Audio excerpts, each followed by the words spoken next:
Assalamualaikum warahmatullahi wabarakatuh. Selamat pagi, siang, ataupun sore.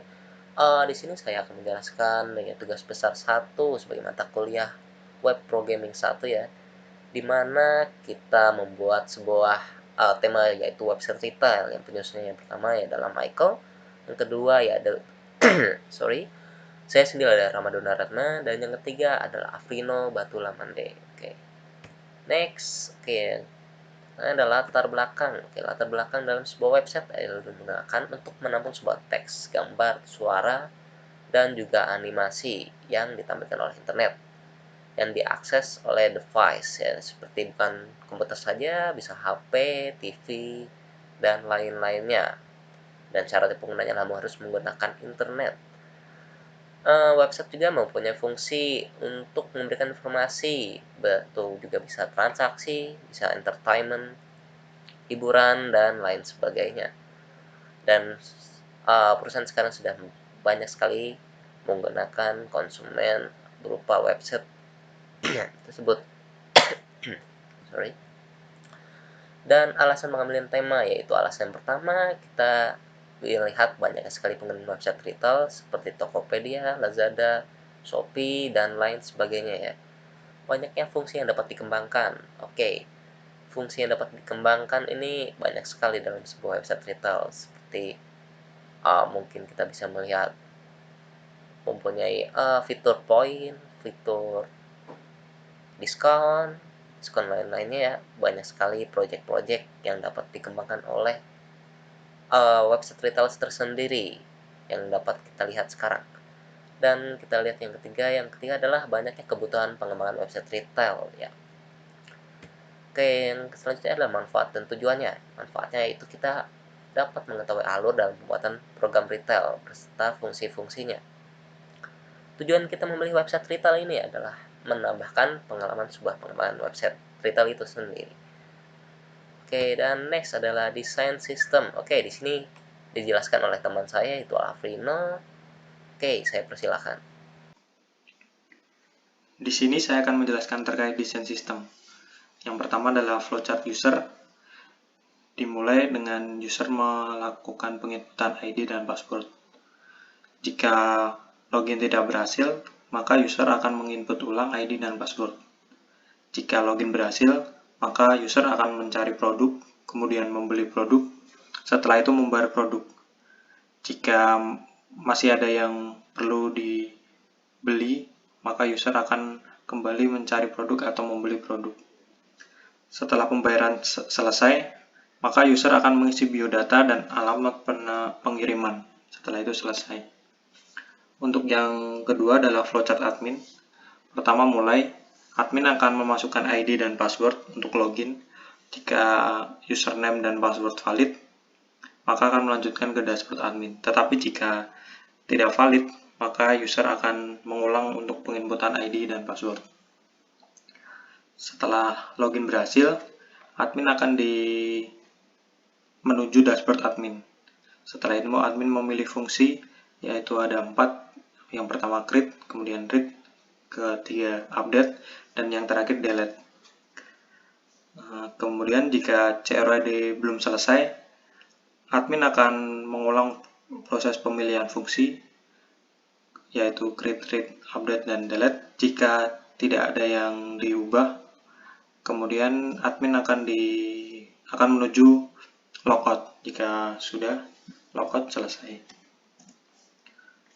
Kemudian flowchart create, yang pertama kemudian memasuk ke dashboard admin, kemudian memilih menu instalase, setelah itu pilih button tambah, kemudian tekan tombol choose file untuk menambahkan gambar, kemudian memasukkan nama barang pada text box nama barang, kemudian memasukkan harga barang pada text box harga barang, yang terakhir masukkan stok barang pada teks stok barang.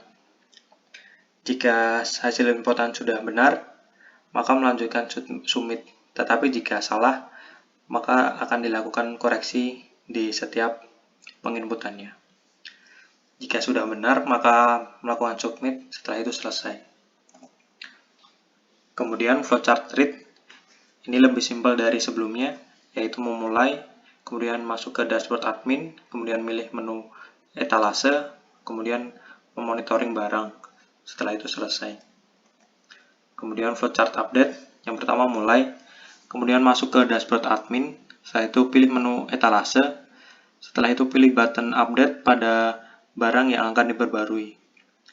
Kemudian tekan button choose file untuk menambahkan gambar, masukkan nama barang pada text box nama barang, masukkan harga barang pada text box harga barang.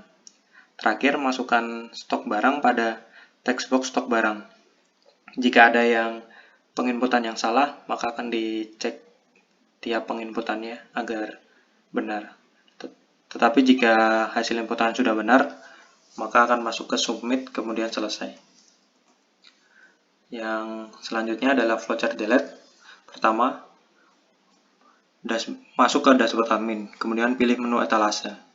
Kemudian pilih button delete pada barang yang akan dihapus. Jika semua barang sudah terhapus, maka selesai. Tetapi jika belum selesai, maka kembali ke pilih menu button delete pada barang yang akan dihapus.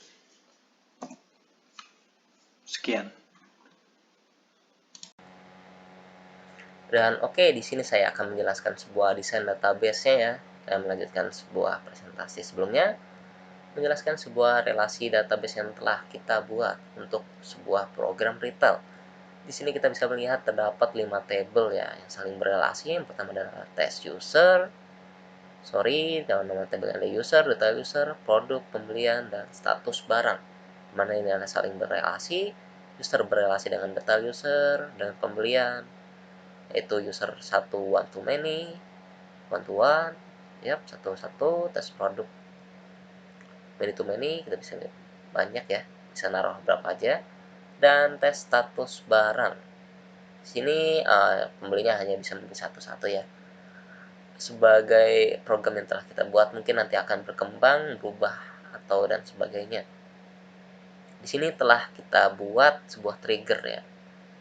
Di sini saya buat telah buat trigger. Pertama, trigger sebuah user, dimana user nanti setelah membuat akun ID user ini, saya telah membuat trigger ke sini, insert otomatis ke ID user di detail user, dan nanti nama, alamat, dan nomor teleponnya berupa 0. Dan selanjutnya saya telah membuat trigger sebuah status barang. Oke, yang sesuai trigger sebuah tes pembelian ya. Sebelumnya agar lebih mudah, trigger sebuah tes pembelian, dimana setelah saya menginput semua ini, akan terinput juga di ID pembelian sini, nama dan total harganya.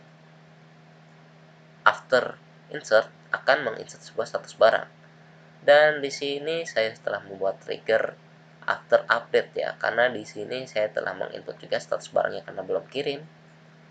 Nanti setelah kita update atau membayar, akan berubah menjadi kirim.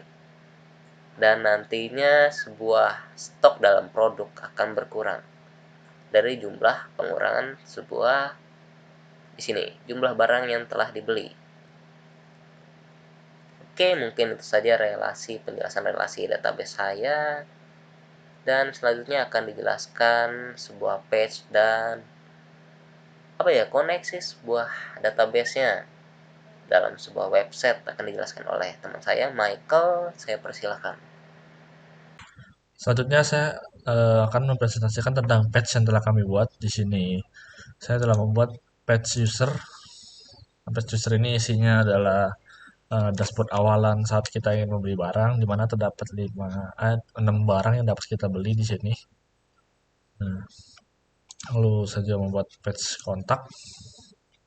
Ini kita dapat mengisi keluhan, saran dan kritik untuk web retail yang telah kami buat.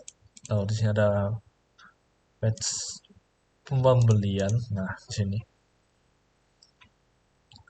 Untuk ketiga page tersebut sebenarnya saling berhubungan dengan page pertama yang saya tampilkan, itu page user. Nah, di sini saya akan sebutkan cara kerja page yang telah kami buat. Pertama-tama, saat kita ingin melakukan pembelian ya, tentu saja kita klik beli. Nah, saat kita mengklik beli, akan langsung mengarah ke form pembeli.php, dimana kita tinggal mengisi nama pemesannya, alamat lengkapnya, jalan Garuda, nomor 1, nomor handphonenya, alamat emailnya, pesanan, misalkan ini 1 kemeja, 2 untuk kaos 1 kemeja 2 sepatu untuk ukurannya S1 M2L3. Nah, sih saya jelaskan terlebih dahulu untuk bagian pesanan sampai ukuran ini sebenarnya belum terlalu sempurna karena untuk web kami ada menjual sepatu yang dimana sepatu itu untuk ukuran tidak ada ukuran S, M, L, dan XL. Sepatu tentu saja menggunakan ukuran Euro di mana 40, 38, 39, 41, 42, 44. Nah, seperti itu. Untuk saat kita ingin mengklik kontak us, nah akan muncul form kontak di mana kita dapat mengetikkan nama awal, nama akhir, sosial medianya. Di sini sosial media ini fungsinya untuk apa? Misalnya kita mengirim saran dan kritik, kita ketikkan nomor WhatsApp, email, atau phone number kita. Page ini juga belum terlalu sempurna karena untuk submitnya ahrefnya belum kami buat. Lalu di sini saya akan menunjukkan untuk codingannya. Nah, ikut codingannya ada codingan kontak.php, connect.php, pembeli, dan page user.php. Nah, untuk pada bagian page user di sini saya menggunakan ahref pada bagian about us. Nah, untuk bagian about us ini belum kami buat. Untuk bagian kontak sudah kami buat, dimana saat kita pakai kontak us akan mengarah ke page selanjutnya yaitu kontak. Nah, saya menggunakan sistem manual saat melakukan penginputan webnya tersebut, web detailnya. Dan ini untuk fungsi saat kita mengklik beli akan mengarah ke retail page order pembeli.php. Nah, begitu juga sampai bawah-bawahnya seterusnya.